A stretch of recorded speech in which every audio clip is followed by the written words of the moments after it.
नमस्कार दोस्तों, जय माता दी। चैत्र नवरात्रि खत्म होने से पहले चुपके से खा लो यह एक छोटी सी चीज। जन्मों जन्म की गरीबी आपकी दूर हो जाएगी। बैठे बैठे इतना कमाओगे कि आपके दुश्मन भी आपसे जलने लगेंगे और सभी रिश्तेदार देखकर हैरान हो जाएंगे कि आखिर आप लोग इतना कैसे कमा रहे हैं। केवल नवरात्रि के अंदर अगर आपने यह एक छोटी सी चीज खा ली तो आपके जीवन में आपको हर प्रकार का सुख मिलने वाला है। फिर चाहे औरत का सुख हो, फिर चाहे धन दौलत का सुख हो, फिर चाहे दोस्तों विवाह आपका नहीं हुआ है तो विवाह हो जाएगा। माता रानी की ऐसी असीम कृपा आपको प्राप्त होगी कि 7 जन्मों तक आपके घर में धन की कमी तो दूर, किसी भी सुख की कमी नहीं होगी। बड़े से बड़ा काम आपका चुटकी में बन जाएगा, क्योंकि इतनी शक्तिशाली होती है यह एक छोटी सी चीज़। अगर आपने इसको नवरात्रि में खा लिया तो आपको और आपके पूरे परिवार को 7 जन्मों तक कोई परेशानी नहीं होनी है। तो आइए जान लेते हैं कि आखिर माता रानी की कौन सी यह एक छोटी सी चीज़ है जो इतनी चमत्कारिक है। शुरुआत से लेकर अंत तक हमारे साथ बने रहिएगा। पूरी विस्तार से जानकारी देंगे कि आखिर यह चीज़ क्या है, माता रानी के लिए क्या आपको करना चाहिए इस नवरात्रि में, साथ ही क्या नहीं करना चाहिए, क्या ध्यान रखना चाहिए, किस प्रकार से इस चीज़ को खाया जाए, क्या नियम रखने हैं, किस प्रकार से सभी चीज़ें फॉलो आपको करनी है। सबसे पहले इस वीडियो को लाइक कर दीजिए। दोस्तों, जो भी इस वीडियो को लाइक करेगा उसको माता रानी का सीधा सीधा आशीर्वाद प्राप्त होगा और उसके सारे बिगड़े काम अवश्य बनेंगे। तो बोलिए जय माता दी, कमेंट बॉक्स में लिख देना जय माता दी। दोस्तों, अभी अभी कुछ दिन ही हुए हैं नवरात्रि यानी कि चैत्र नवरात्रि को शुरू हुए। सप्तमी, अष्टमी और नवमी, यह 3 दिन दोस्तों नवरात्रि के नहीं पूरे साल के ऐसे 3 दिन होते हैं। अगर व्यक्ति चाहे तो इन 3 दिनों में सच्चे मन सच्ची श्रद्धा से माता रानी की पूजा अर्चना कर पूरी जिंदगी सुख भोग सकता है, पूरी जिंदगी माता रानी का आशीर्वाद प्राप्त कर सकता है। अगर इन 3 दिनों में आपने माता रानी की अच्छे से पूजा अर्चना कर ली और अगर माता रानी थोड़ा सा भी आपके ऊपर इन 3 दिनों में अगर प्रसन्न हो गई तो यूं समझिए पूरी जिंदगी भर बैठे बैठे आप करोड़ों में कमाओगे। दोस्तों, सप्तमी, अष्टमी और नवमी, इन दिन कन्या पूजन करना बहुत ही महत्वपूर्ण होता है। कन्या पूजन करके उनको दोस्तों अच्छे से भोजन ग्रहण करवाना चाहिए। क्या करना है आपको? सप्तमी, अष्टमी, नवमी आपके घर जौन सी भी तिथि पूजी जाती है, कई लोगों के घर में देवी देवताओं की तिथियां पूजी जाती है। किसी के यहाँ सप्तमी पूजी जाती है, किसी के अष्टमी पूजी जाती है, किसी के यहाँ नवमी। तो आप अपनी तिथि के अनुसार उसी दिन कन्या भोज अवश्य करवाएं। यदि कन्या भोज आप नहीं करवा सकते तो आप गरीब कन्याओं को दान दक्षिणा भी दे सकते हैं। 100 रुपये आप 9 कन्याओं को दे सकते हैं। बहुत ही अच्छी माता रानी कृपा प्राप्त होगी। लेकिन अगर आप घर पर बुला के कन्या भोज करवाते हो तो माता रानी का बहुत असीम कृपा आपके ऊपर बनी रहेगी। और दोस्तों, आपको उनको भेंट में कुछ चीज़ें देनी है। ध्यान से सुनिएगा। हरे वस्त्र यानी कि हरी कलर की आप उनको चुन्नी दे सकते हैं, या फिर दोस्तों आप हरी कलर की कोई भी उनको चीज़ दे सकते हैं। आप यह कार्य किसी मंदिर में जाकर भी कर सकते हैं। वहाँ पर कोई गरीब बच्चे हो तो उनको भी दे सकते हैं।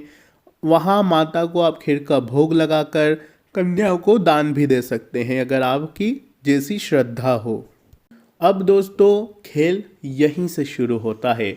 आपने अपने घर में कन्या भोज रखा है, तब आप लोगों को क्या करना है कि जब कन्याएं भोजन करती रहती है, यानी कि भोजन चल रहा होता है, जब कन्याएं भोजन कर रही होती है, तो उनकी थाली में से आप लोगों को एक एक कवा, मान लो पूड़ी हो या जो भी आपने भोजन में सामग्री रखी है खाने की, उनमें से उनकी थाली में से थोड़ा थोड़ा एक एक बाइट जितना उठा ले और एक दोस्तों परात में रख ले, एक थाली में रख ले, और उस भोजन को आपको और आपके पूरी परिवार को ग्रहण करना है। उनकी थाली का थोड़ा थोड़ा आप भी खाएं, अपने परिवार के प्रत्येक व्यक्ति को खिलाएं।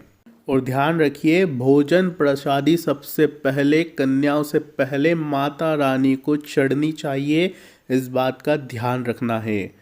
अब आपने उनकी थाली में से जो भी रखा है और वह खाया, तो दोस्तों उसकी कृपा बहुत असीम होती है, क्योंकि छोटी बच्चियां स्वयं माता रानी का रूप होती है और नवरात्रि की इन तिथियों में स्वयं माता रानी छोटी छोटी बच्चियों में वास करती है।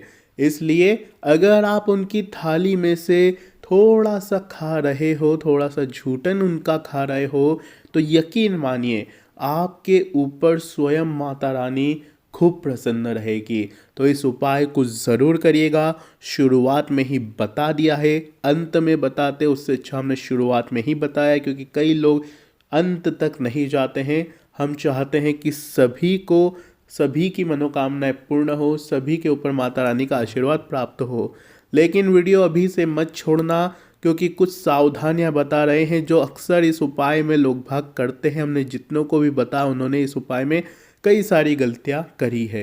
दोस्तों अब अगर आपके घर पे कोई कन्या, कोई छोटी बच्ची झूठन छोड़ती है, मान लीजिए आपने कन्या भोज करवाया और किसी बच्ची ने झूठन छोड़ा, तो उस झूठन को आपको फेंकना नहीं है, इस बात का हमेशा ध्यान रखिए। या तो आप उस झूठन को आप स्वयं ग्रहण कर लें, या फिर दोस्तों किसी ऐसे इंसान को दे जो वह झूठन ग्रहण कर ले। ध्यान रहे, गौ माता को नहीं देना है, ना ही किसी जीव जंतु को देना है, ना ही आपको उसको फेंकना है। या तो कन्या से पूरा खिलाएं, या उसमें से आप जो बचा हुआ है आप ग्रहण कर ले, या तो कम कम रखें। अगर आप ग्रहण करते हो तो आपको भी पुण्य मिलेगा, क्योंकि आप कन्या का झूठन खा रहे हो और उससे माता रानी का आशीर्वाद भी मिलेगा।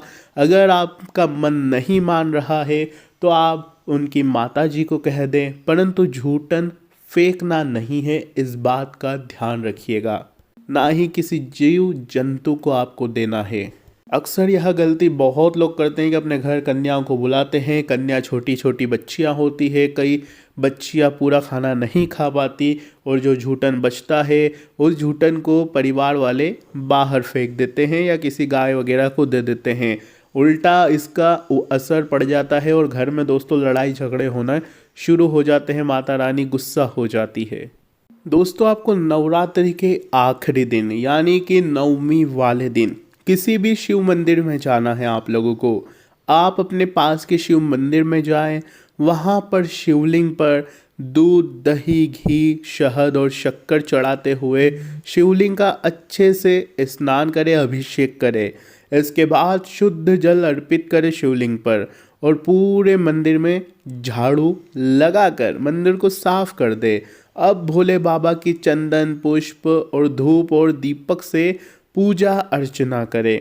दोस्तों आपकी जितनी भी मनोकामना है स्वयं माता रानी और साथ में भोलेनाथ जी दोस्तों प्रसन्न होकर आपकी मनोकामनाएं पूर्ण करेंगे। और दोस्तों आपके ऊपर स्वयं माता रानी की खूब सारी कृपा पूरी जिंदगी भर बनी रहेगी। माता रानी स्थायी रूप से आपके घर में वास करेगी। तो दोस्तों इस बात का हमेशा ध्यान रखना। वहीं अगर पत्नी दोस्तों ध्यान से सुनिए, पति पत्नी के बीच संबंध खराब हो रहे हैं, परिवार में लड़ाई झगड़े जैसी परेशानियां आ रही है, तो यह उपाय बता रहे हैं, इसको नवरात्रि के दौरान कर लेंगे तो मुश्किलों से मुक्ति मिलेगी, समाधान आपको मिल जाएगा। नवरात्रि के अंतिम दिन स्नान करके दोस्तों आपको ध्यान से सुनना है, सब नर करही परस्पर प्रीति, चलही स्वधर्म निरत श्रुति नीति। इस मंत्र को पढ़ते हुए 108 बार अग्नि से आहुति देना है आपको, इस बात का ध्यान रखना है। अगर आपको मंत्र समझ नहीं आया हो तो आप नीचे हमें कमेंट में पूछ लेना, हम आप लोगों को मंत्र वहाँ दे देंगे। बोल दीजिएगा, केवल मंत्र लिख दें, हम आपको मंत्र उसी समय दे देंगे।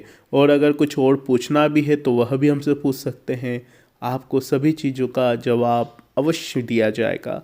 आज के लिए बस इतना ही दोस्तों, आशा है वीडियो आपको पसंद आई होगी। वीडियो पसंद आई हो तो लाइक करें, हमारे चैनल को सब्सक्राइब करें। अभी के लिए बहुत बहुत धन्यवाद।